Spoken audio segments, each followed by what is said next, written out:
नमस्कार दोस्तों, मैं नीरज कुमार। और हमने ये विचार किया कि कुछ बीच बीच में एनसीईआरटी, क्योंकि दिल्ली पुलिस जितनी भी परीक्षाएं होती हैं उसमें एनसीईआरटी का बहुत इंपॉर्टेंट रोल रहता है। तो एनसीईआरटी के क्वेश्चन भी हिस्ट्री के आपको डाल दिया करें। यदि आप लोग कोऑपरेट करते हैं, आप शेयर करते हैं वीडियो को और पॉजिटिव आपका रहता है तो एनसीईआरटी हिस्ट्री में आपका कवर करा दूंगा। तो आपको एनसीईआरटी अलग से बुक नहीं पढ़नी पड़ेगी। ये एनसीईआरटी का ये बुक है 12th क्लास, जो झारखंड सरकार में चल रही है। काफ़ी इम्पोर्टेंट है, यहाँ से आपके सारे फैक्ट हम करा देंगे। और आप मानिए कि जितनी भी परीक्षाएं होती हैं उनमें लगभग हिस्ट्री और एक आपका ज्योग्राफी, ये तो लगभग एनसीईआरटी से ही आते हैं यहाँ से क्वेश्चन। तो आपकी एनसीईआरटी क्लियर होनी चाहिए अगर आप वाकई में सफल होना चाहते हैं। यदि आप सिर्फ फॉर्मेलिटी के लिए एग्ज़ाम दे रहे हैं तो आप कुछ भी पढ़ सकते हैं जो आपका मन करे। लेकिन हमारी सलाह ये है, जो हमारा एक्सपीरियंस है 15 ईयर्स का, 15 साल का, कि एनसीईआरटी आपको बिल्कुल क्लियर पता होना चाहिए। ठीक है, कोई भी परीक्षा दें, आप यूपीएसआई दे सकते हैं या किसी भी राज्य में सब इंस्पेक्टर, कांस्टेबल और आयोग की परीक्षाएं होती हैं, वो ये सभी में काम आती है। कोई सी छोटी परीक्षा है चाहे बड़ी परीक्षा है। यदि कोई सिविल सर्विस एग्जाम में दे रहा है तो वो भी एनसीईआरटी पढ़ता है। तो आगे बढ़ता है बिना देर किए। हिस्ट्री, इसमें प्राचीन, मध्य, आधुनिक तीनों है। 12th क्लास की एनसीईआरटी है। तो आगे इसमें देख लेते हैं।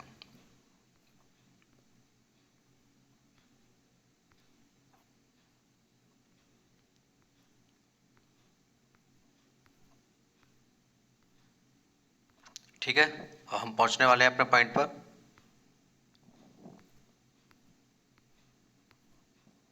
प्राचीन भारत का सेक्शन है।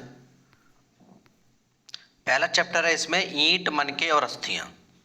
आपने एनसीईआरटी की बुक पढ़ी होगी, हड़प्पा सभ्यता से संबंधित है। तो इसमें ईंट, मनके और अस्थियां इसका पहला चैप्टर है। तो हम पहला चैप्टर स्टार्ट करते हैं।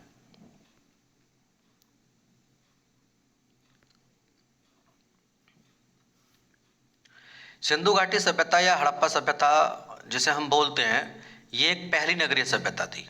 आपको पता होगा कि उस समय दुनिया में जो जितनी महत्वपूर्ण सभ्यता थी, जैसे आपकी मेसोपोटामिया की सभ्यता थी, सुमेरियन सभ्यता थी, दजला फरात की थी, तो उन सबसे ज़्यादा इम्पोर्टेंट सिंधु घाटी सभ्यता भी थी, जिसे हम नगरीय सभ्यता कहते हैं। नगरीय होने का मतलब है जो कंडीशंस नगर के लिए होनी चाहिए वो सब थी। जो अधिशेष अतिरिक्त था, जो गांव से उत्पाद होता था वो शहर में आता था। और पूरा शहरीकरण जैसी व्यवस्था इसके अंदर मिलती है। किले थे, नगर थे, समकोण पर काटती हुई नालियाँ थीं, सब कुछ था। तो इसको लेके हम आगे बढ़ते हैं कि इसकी स्टार्टिंग क्या है। देखिए, ये जो सभ्यता है हड़प्पा सभ्यता, इसकी खोज 1875 में पहली बार, 1875 में इसकी जो ईंटें थीं, इसके बारे में जो पता लगाया गया, वो किसके द्वारा लगाया गया? अलेक्जेंडर कनिंघम के द्वारा इसका पता लगाया गया। इसलिए कहते हैं कि भारतीय पुरातात्विक विभाग का जनक किसे माना जाता है? अलेक्जेंडर कनिंघम को ही कहा जाता है। हालांकि आगे चल के जो खोज होती है हड़प्पा की, सही तरीके से जो वहाँ पे खुदाई की जाती है, 1921 में दयाराम साहनी ने हड़प्पा नामक स्थल की खोज की थी। 1921 में दयाराम साहनी ने हड़प्पा की खोज की थी। सन 1922 में राखलदास बनर्जी, जिसे हम आर.डी. बनर्जी कहते हैं, इन्होंने मोहनजोदड़ो को खोजा था। तो ये जो आपका हड़प्पा है और मोहनजोदड़ो है, दोनों ही पाकिस्तान में है वर्तमान में। और ये सिंधु घाटी सभ्यता के उस समय के महत्वपूर्ण स्थल थे। यहाँ से काफ़ी साक्ष्य मिले हैं, वो एक एक करके हम पढ़ लेंगे। इस प्रकार विश्व के समक्ष एक नई सभ्यता की जानकारी होती है। इसके समकालीन मेसोपोटामिया की सभ्यता थी। और इसकी अगर हम बात करें कि इसका समय क्या था, ये कब थी ये व्यवस्था, तो जो मान्य इसका समय है, जो एनसीईआरटी में है, 2350 से 1750 ईस्वी पूर्व का समय इसका निर्धारित किया गया है। ईस्वी पूर्व 2350 से 1750 इसका निर्धारित किया गया है। आगे बढ़ते हैं। हड़प्पा सभ्यता का उद्भव उत्तर पश्चिमी भाग में हुआ। कहाँ हुआ? उत्तर पश्चिमी भाग में हुआ हड़प्पा सभ्यता का उद्भव। अच्छा, ये उत्तर पश्चिमी भाग में जो माना जाता है, इसका कारण भी है कि जितनी भी सभ्यताएं हैं दुनिया की, इस समय की कोई भी सभ्यता देख लीजिए आप उठा करके, जितनी भी सभ्यताएं हैं वो नदियों के आसपास ही डेवलप हुई थी। क्योंकि पानी और खेती, एग्रीकल्चर, दोनों के लिए ज़रूरत होती है। अगर इंसान को आगे बढ़ना है तो उसे पानी की ज़रूरत होती है, एग्रीकल्चर की ज़रूरत होती है। तो ज़्यादातर सभ्यताएं कहाँ डेवलप हुई? नदी के आसपास, जिससे वो खेती कर सके और उनके पानी की, पीने की और खेती के लिए सिंचाई की व्यवस्था हो सके। तो इसलिए सभ्यताएं हमेशा देखा, चाहे आप नील नदी घाटी की सभ्यता देखें मिस्र में, या दजला फरात की सभ्यता देखें, सब नदी के आसपास ही डेवलप हो रही थी। पानी उस समय एक मेन चीज होती थी। इस सभ्यता का नाम हड़प्पा सभ्यता इसलिए पड़ा क्योंकि जब 1921 में इसको खोजा गया था तो हड़प्पा को ही सबसे पहले खोजा गया, तो इसका नाम हड़प्पा सभ्यता नाम दे दिया गया। हड़प्पा सभ्यता का भौगोलिक विस्तार देखें तो उत्तर में आप मांडा जाएंगे, मांडा जम्मू कश्मीर में है, चेनाब नदी पर है। दक्षिण में आप महाराष्ट्र जाएंगे, यहाँ दैमाबाद है, दैमाबाद जिसे कहते हैं कि सिंधु घाटी सभ्यता का यह दक्षिणी हिस्सा था। पश्चिम में बलूचिस्तान जाएंगे, सुतकांगडोर मकरान वाला क्षेत्र, आप यहाँ जाएंगे, और पूरब की तरफ जाना है तो आलमगीरपुर तक आप जाएंगे जो मेरठ में पड़ता है। तो जो सिंधु घाटी सभ्यता थी वो त्रिभुजाकार थी। कैसी थी? त्रिभुजाकार सभ्यता थी। तो ये आपका उत्तर दक्षिण पूर्व पश्चिम, ये लगभग एक डायरेक्शन है जो त्रिभुजाकार कंडीशन दिखाती हैं। तो इस तरीके से सभ्यता फैली हुई थी, काफ़ी बड़ी जनसंख्या भी हुई थी। आगे बढ़ते हैं। इस सभ्यता का संपूर्ण क्षेत्र त्रिभुजाकार है, ये मैंने आपको बता दिया। 12,99,600 वर्ग किलोमीटर एरिया में सभ्यता फैली हुई थी। इस सभ्यता में दो सबसे महत्वपूर्ण नगर थे। दो सबसे महत्वपूर्ण नगर थे, एक तो पंजाब में हड़प्पा, दूसरा सिंध में मोहनजोदड़ो। मोहनजोदड़ो का अर्थ था मृतकों का टीला। दोनों वर्तमान में पाकिस्तान में है और दोनों के बीच की दूरी 483 किलोमीटर है। पिगट महोदय कहते हैं कि इन दोनों नगरों को क्या बताया उन्होंने? जुड़वा राजधानी कहा है, जुड़वा राजधानी। ऐसी सिंधु घाटी सभ्यता में जो अगला नगर हमें मिलता है वो मिलता है चनूदड़ो। तो चनूदड़ो इस सभ्यता का तीसरा महत्वपूर्ण नगर था। हालांकि यहाँ पर धूप में सुखाई गई वक्राकार ईंटें भी यहाँ से मिली हैं चनूदड़ो से। बिल्ली का पीछा करते हुए कुत्ता यहाँ से मिला है।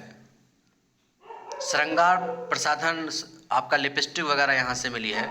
मनके बनाने के फैक्ट्री यहाँ पर मिले हैं।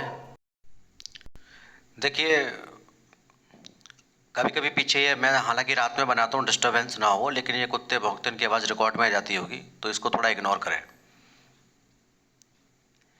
इस सभ्यता का जो अगला शहर है वो लोथल है। ये लोथल गुजरात में है। लोथल भी काफ़ी ये डेवलप एरिया था उस टाइम का, सिंधु घाटी सभ्यता का। लोथल से व्यापार होने की जानकारी मिलती है कि इनका ट्रेड होता था, क्योंकि यहाँ से डॉकयार्ड मिला है, बंदरगाह यहाँ से मिले हैं। लोथल से चावल के साक्ष्य मिले हैं। लोथल से हवन कुंड के साक्ष्य मिले हैं। लोथल से आपको यहाँ पर जो मिलते हैं युगल समाधियाँ यहाँ से मिलती हैं, स्त्री और पुरुष की समाधियाँ यहाँ से मिली हैं।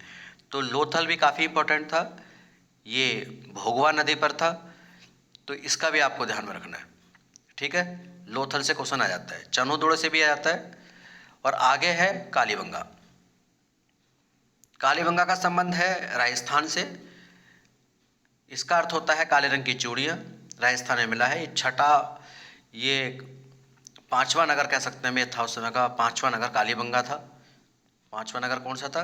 ये कालीबंगा था।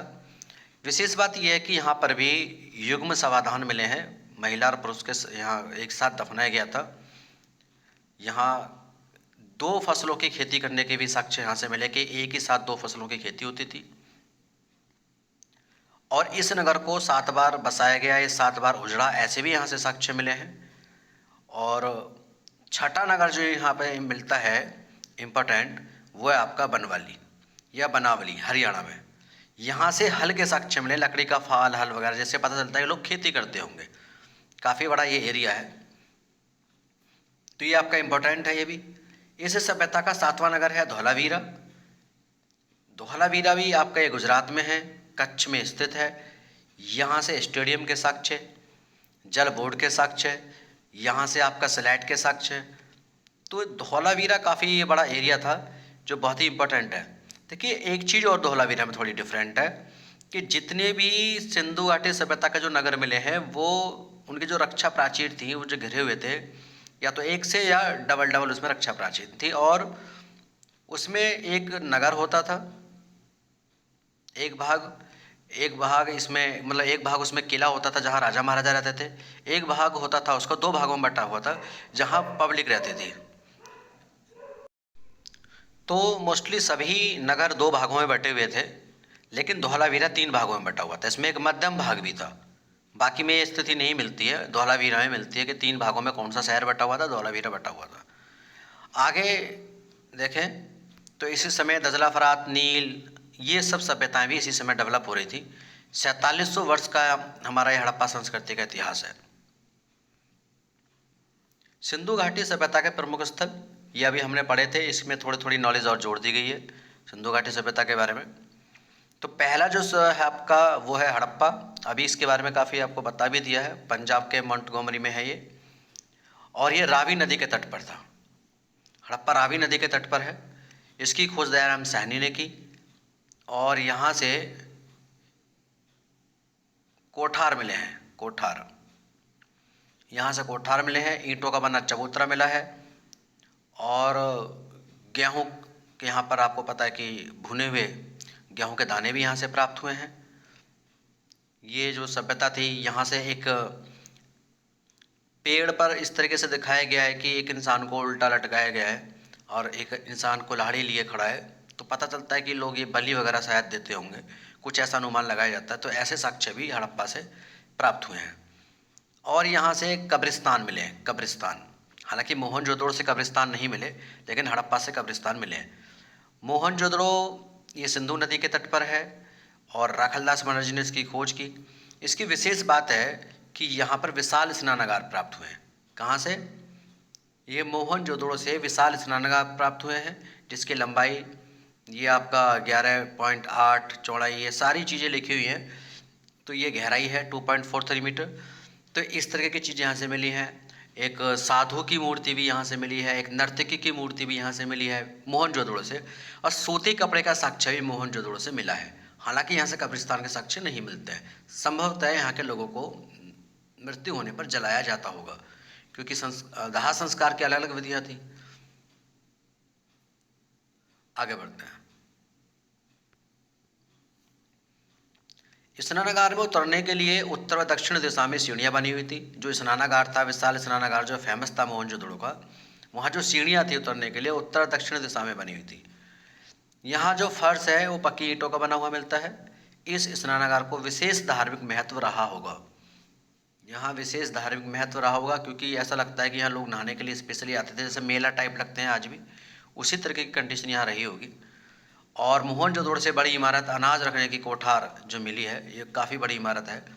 45.78 मीटर लंबाई है, 15.23 मीटर की इसकी चौड़ाई है। मोहनजोदड़ो के कई आवासों में कुएं भी मिले हैं। कुएं, घर के अंदर कुएं मिलना, जिनकी संख्या लगभग 700 है। बल्कि अगर हम ये देखें, मोहनजोदड़ो से कंकाल भी बहुत मिले हैं, जिससे कहा गया है कि भाई ये यहाँ इंद्र ने हमला किया होगा, इंद्र को पुरंदर कहा गया है वेदों में, तो यहाँ के लोगों को नष्ट कर दिया। अलग अलग विद्वानों की यहाँ अलग अलग राय है। बाकी चीज़ें कल पढ़ेंगे, और आपको समझ में आती है, आपको अच्छा लगता है तो आगे बढ़ेंगे। ठीक है, धन्यवाद। मैं नीरज कुमार।